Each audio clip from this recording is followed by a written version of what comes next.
ನಾವು ನ್ಯಾಯಯುತವಾಗಿ ಯಾವ ಹೋರಾಟ ಮಾಡಬೇಕು ಮತ್ತು ಸರ್ಕಾರದ ವಿರುದ್ಧ ಯಾವ ರೀತಿ ನಾವು ಹೋರಾಟ ಮಾಡಬೇಕು ಅಂತಕ್ಕಂಥದ್ರ ಬಗ್ಗೆ ಮುಖಂಡರುಗಳೆಲ್ಲರೂ ಸೇರಿ ಚರ್ಚೆ ಮಾಡ್ಕೊಂಡಿದ್ದೇವೆ ಮತ್ತು ಡಿಜಿ ಅವರನ್ನು ಕೂಡ ಭೇಟಿ ಮಾಡ್ತಕ್ಕಂಥದ್ದು ಮತ್ತು ಸೆಕ್ರೆಟರಿ ಆಗಿರ್ತಕ್ಕಂಥ ಮಹಾಲಕ್ಷ್ಮಿ ಅವರನ್ನು ಕೂಡ ಭೇಟಿ ಮಾಡ್ತಕ್ಕಂಥ ಕೆಲಸವನ್ನು ಮಾಡ್ತೇವೆ. ಸರ್ಕಾರ ಇವತ್ತು ಒಬ್ಬ ಶಾಸಕರನ್ನ ಯಾವ ರೀತಿ ನಡೆಸ್ಕೊಳ್ಬೇಕು ಅನ್ನೋದನ್ನ ಅವರು ಅದು ತದ್ವಿರುದ್ಧವಾಗಿ ನಡೆಸ್ಕೊಂಡಿದ್ದಾರೆ. ಅವರ ಹಕ್ಕುಚ್ಯುತಿಯಾಗಿದೆ. ಈ ಎಲ್ಲ ವಿಚಾರಗಳನ್ನ ಇಟ್ಟು ನಾವಿವತ್ತು ಗವರ್ನರ್ ಬಳಿಯಲ್ಲೂ ಕೂಡ ನಮ್ಮ ಅಹವಾಲನ್ನ ಸಲ್ಲಿಸಿದ್ದೇವೆ. ಸೂಕ್ತ ಕ್ರಮದ ಭರವಸೆಯನ್ನು ಕೂಡ ಅವರು ನಮಗೆ ಕೊಟ್ಟಿದ್ದಾರೆ.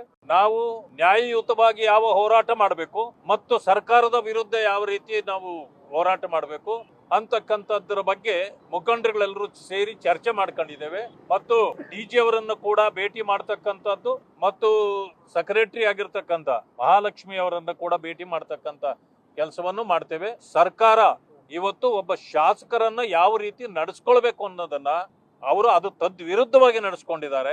ಅವರ ಹಕ್ಕುಚ್ಯುತಿಯಾಗಿದೆ. ಈ ಎಲ್ಲ ವಿಚಾರಗಳನ್ನ ಇಟ್ಟು ನಾವಿವತ್ತು ಗವರ್ನರ್ ಬಳಿಯಲ್ಲೂ ಕೂಡ ನಮ್ಮ ಅಹವಾಲನ್ನ ಸಲ್ಲಿಸಿದ್ದೇವೆ. ಸೂಕ್ತ ಕ್ರಮದ ಭರವಸೆಯನ್ನು ಕೂಡ ಅವರು ನಮಗೆ ಕೊಟ್ಟಿದ್ದಾರೆ.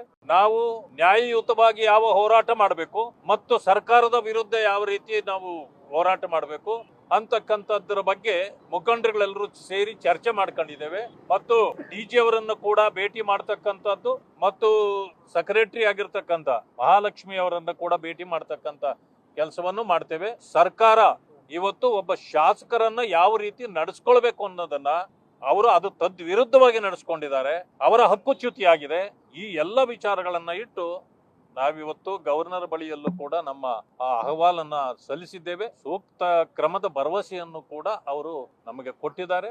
ನಾವು ನ್ಯಾಯಯುತವಾಗಿ ಯಾವ ಹೋರಾಟ ಮಾಡಬೇಕು ಮತ್ತು ಸರ್ಕಾರದ ವಿರುದ್ಧ ಯಾವ ರೀತಿ ನಾವು ಹೋರಾಟ ಮಾಡಬೇಕು ಅಂತಕ್ಕಂಥದ್ರ ಬಗ್ಗೆ ಮುಖಂಡರುಗಳೆಲ್ಲರೂ ಸೇರಿ ಚರ್ಚೆ ಮಾಡ್ಕೊಂಡಿದ್ದೇವೆ ಮತ್ತು ಡಿಜಿ ಅವರನ್ನು ಕೂಡ ಭೇಟಿ ಮಾಡ್ತಕ್ಕಂಥದ್ದು ಮತ್ತು ಸೆಕ್ರೆಟರಿ ಆಗಿರ್ತಕ್ಕಂಥ ಮಹಾಲಕ್ಷ್ಮಿ ಅವರನ್ನು ಕೂಡ ಭೇಟಿ ಮಾಡ್ತಕ್ಕಂಥ ಕೆಲಸವನ್ನು ಮಾಡ್ತೇವೆ. ಸರ್ಕಾರ ಇವತ್ತು ಒಬ್ಬ ಶಾಸಕರನ್ನ ಯಾವ ರೀತಿ ನಡೆಸ್ಕೊಳ್ಬೇಕು ಅನ್ನೋದನ್ನ ಅವರು ಅದು ತದ್ವಿರುದ್ಧವಾಗಿ ನಡೆಸ್ಕೊಂಡಿದ್ದಾರೆ. ಅವರ ಹಕ್ಕುಚ್ಯುತಿಯಾಗಿದೆ. ಈ ಎಲ್ಲ ವಿಚಾರಗಳನ್ನ ಇಟ್ಟು ನಾವಿವತ್ತು ಗವರ್ನರ್ ಬಳಿಯಲ್ಲೂ ಕೂಡ ನಮ್ಮ ಅಹವಾಲನ್ನ ಸಲ್ಲಿಸಿದ್ದೇವೆ. ಸೂಕ್ತ ಕ್ರಮದ ಭರವಸೆಯನ್ನು ಕೂಡ ಅವರು ನಮಗೆ ಕೊಟ್ಟಿದ್ದಾರೆ.